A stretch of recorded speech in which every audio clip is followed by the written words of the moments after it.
Yes. ప్రతి సంవత్సరంలానే ఈ సంవత్సరం కూడా గణేష్కు సంబంధించినటువంటి ఉత్సవాలను ఖచ్చితంగా ఘనంగా చేస్తామంటున్నారు భాగ్యనగర్ గణేష్ ఉత్సవ సమితి వారైతే. మనతో పాటుగా భాగ్యనగర్ గణేష్ ఉత్సవ సమితి సెక్రటరీగా ఉన్నటువంటి శశిధర్ మనతో పాటుగా ఉన్నారు.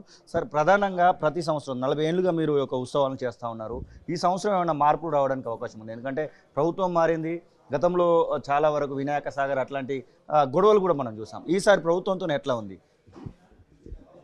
45వ సామూహిక గణేష్ నిమజ్జనోత్సవానికి అన్ని ఏర్పాట్లు ప్రభుత్వంతో విభాగాలతోటి సమన్వయం చేస్తూ మేము ముందుకు పోతా ఉన్నాం.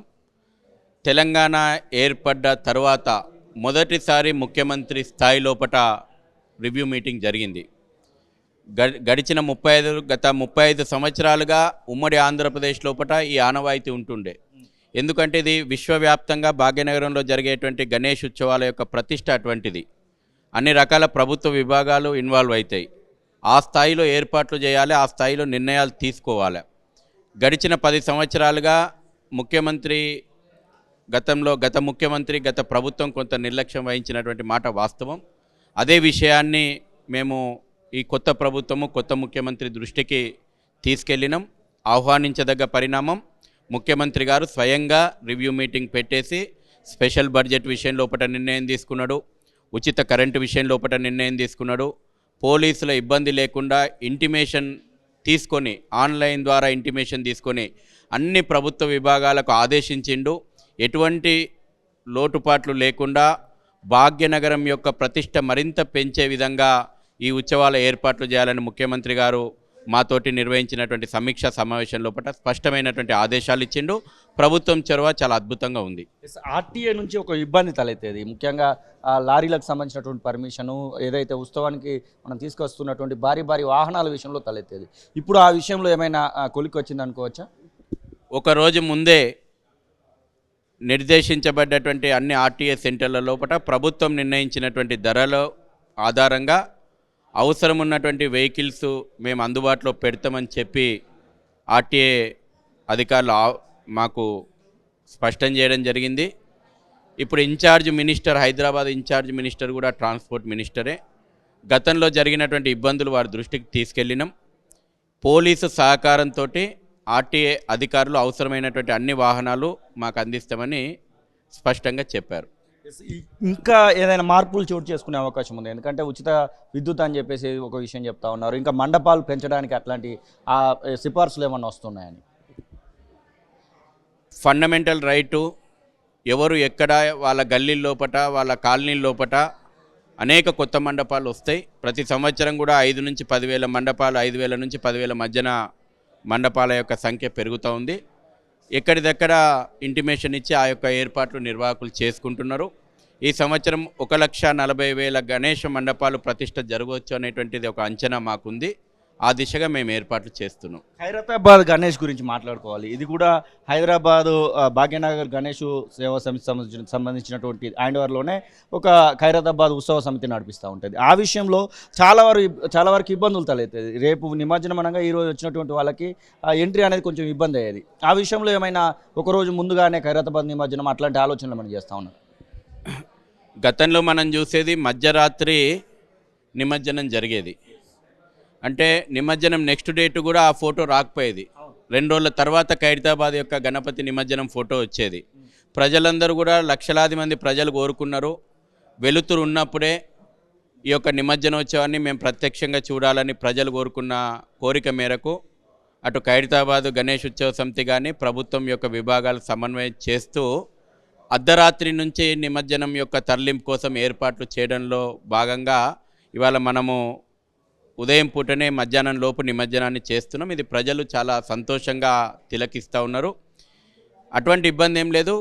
మేము ముఖ్యంగా ఎక్కడైతే ప్రజలు లక్షలాదిగా దర్శనాని కోసం వస్తుంటారో అది ఖైరతాబాదే కానీ బాలాపూరే కానీ నగరంలోని కొన్ని ముఖ్యమైనటువంటి గణేష్ పెండాల దగ్గర ఎటువంటి ఇబ్బందులు లేకుండా అర్ధరాత్రి వరకైనా దర్శనంకి వచ్చేటువంటి ప్రజలను ఆపొద్దని చెప్పేసి మేము కోరినాం. ఎందుకంటే మనం చూస్తున్నాం షాప్స్ అండ్ ఎస్టాబ్లిష్మెంట్ యాక్ట్ లోపల మొన్న కూడా ప్రభుత్వం చెప్పింది అవసరమైనటువంటి పర్వదినాల లోపల పండుగల పూట అర్ధరాత్రి వరకు కూడా వెసులుబాటు ఉంది. కాబట్టి గణపతి మండపాల దగ్గర ముఖ్యంగా ఖైరతాబాద్ కానీ బాలాపూర్ కానీ 10, 11, 12 అర్ధరాత్రి వరకు కూడా దర్శనాలు ఉంటాయి. ఎటువంటి ఇబ్బంది లేకుండా మేము చర్యలు తీసుకుంటామనేటువంటి విషయం పోలీస్ శాఖ కూడా చెప్పిండ్రు. మేము చెప్పిన ప్రతి విషయాన్ని ముఖ్యంగా పోలీస్ కానీ జిహెచ్ఎంసీ రెవెన్యూ కానీ చాలా తీవ్రంగా పరిగణించిండ్రు. మాకు పూర్తి విశ్వాసం ఉంది. మంచి సమన్వయం ఈ సంవత్సరం మాకు ఏర్పడ్డది.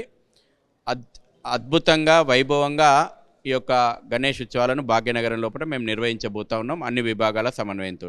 విద్యుత్ సంస్థ నుంచి కొంచెము ఇబ్బంది తలెత్తుతుంది, 1000 రూపాయలు ఏదో వసూలు చేస్తూ ఉన్నారు అనేటువంటి మాట వినబడతా ఉంది. అట్లాంటి పరిస్థితి ఏమైనా ఉందా? ఈ ఫ్రీ ఉచిత విద్యుత్ అని చెప్తూనే 1000 రూపాయలు వసూలు చేస్తున్నారని చెప్తా ఉన్నారు కదా రిజిస్ట్రేషన్ కోసం.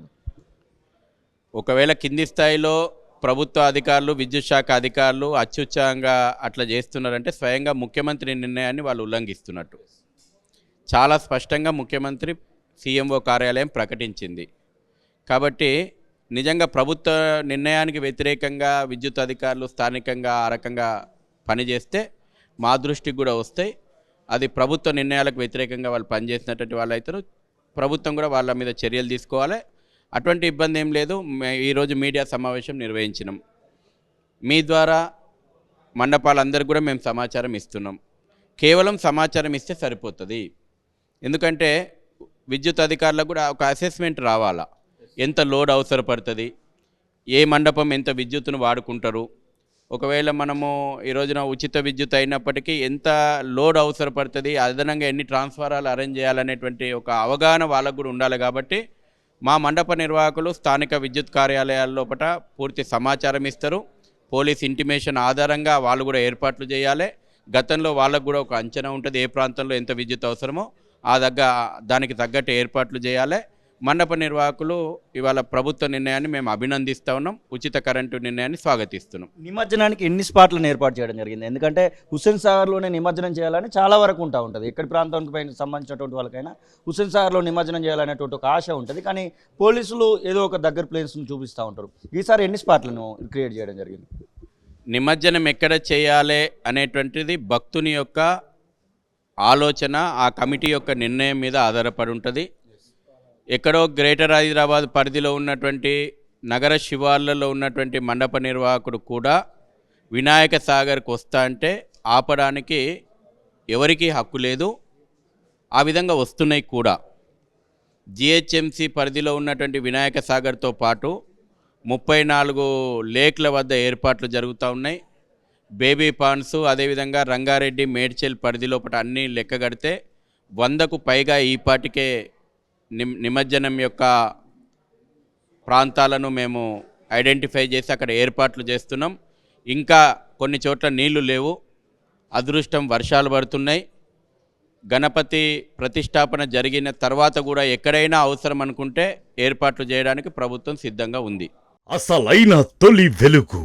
ఫాలో వాట్సాప్ @తొలి వెలుగు official.